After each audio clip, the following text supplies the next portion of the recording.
Nothing can frustrate new riders quite like bicycle gears. Unfortunately, it's just not an terribly intuitive thing to learn.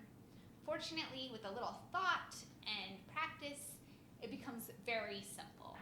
In fact, once you've had a little practice, shifting becomes something that's second nature. You won't have to think about it anymore at all. In order to help hasten that learning process, in this video I'm going to go over everything you need to know. What gears to pick, when to pick them, and how to make a clean shift. So keep on watching. Right hand shifting versus left hand shifting. Most, though not all bikes, will have shifters on both the right and left sides of your handlebar.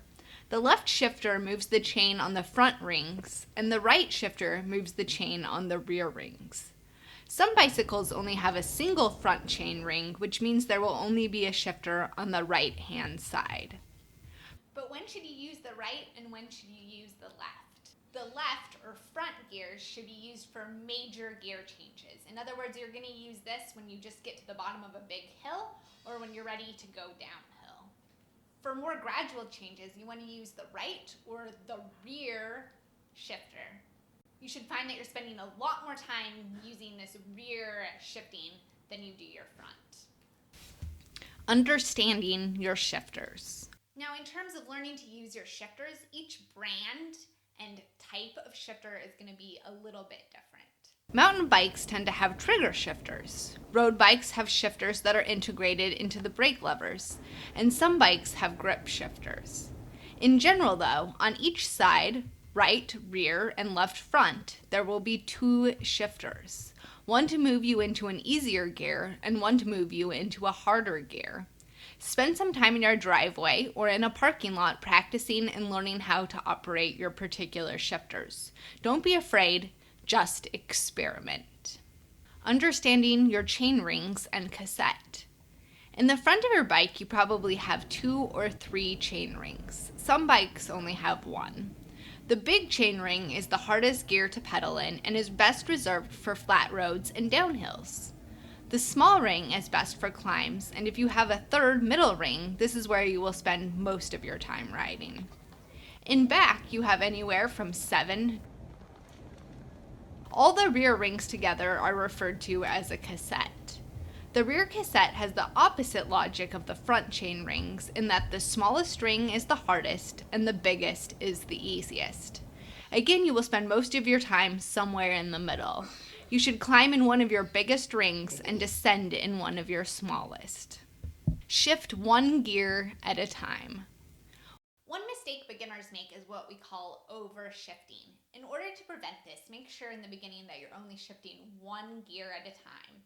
Make it a nice clean shift before you move on to the next. If your chain feels like it's grinding or it's making a funny noise, then you probably didn't make a nice clean shift. Try shifting a little harder until you feel it shift cleanly into gear. Don't cross chain. Another common mistake is what is known as cross chaining. This is where you run the big ring in the front and a big ring in the back, or a small ring in the front and a small ring in back. This is a no-no. It puts a lot of torque on the chain and can cause it to stretch or fall off your chain ring. Here's a bit of a cheat sheet to help you remember what gears you should be in when. For climbing, you should be in your little ring up front and a bigger ring in back. For descending, you should be in your big ring up front and a littler ring in back. On flat roads and gentle uphills and downhills, you should be in the middle ring up front, if you have one, and any ring in the back that feels comfortable. This is where you should be riding most of the time. Shift while moving. Your chain needs to be moving in order for it to shift into a different gear. This means you shouldn't shift while at a stop or while coasting. Make sure you're pedaling at least a little bit while you shift. Think ahead. Another thing you want to make sure you're doing is looking ahead and thinking ahead. If you see a big hill coming, make a shift before you get to it. If there's too much torque already on the chain when you're climbing, you'll end up missing the shift or dropping the chain, both of which aren't fun. Practice, practice, practice. Take your bike to the backyard or parking lot or for a few spins around the block. It's often easiest to practice when you are all by yourself and allow yourself some time and space to make mistakes and learn. Don't wait until you're on a group ride or riding with friends to practice your shifting, as you are more likely to get flustered and frustrated when riding with other people. It's also important to remember that with practice, you will figure this out. Shifting will become easy and feel like second nature. If it feels hard at first, that's okay. Give yourself some time and patience to figure some things out. I promise that you will. If you have any questions that I haven't answered, make sure to drop them in the comments below. I would love to help you out. You can also find more resources at femmecyclist.com, where we try to help beginners feel more confidence and have more fun on their bicycle. Thanks for watching. Make sure to hit subscribe and like this video.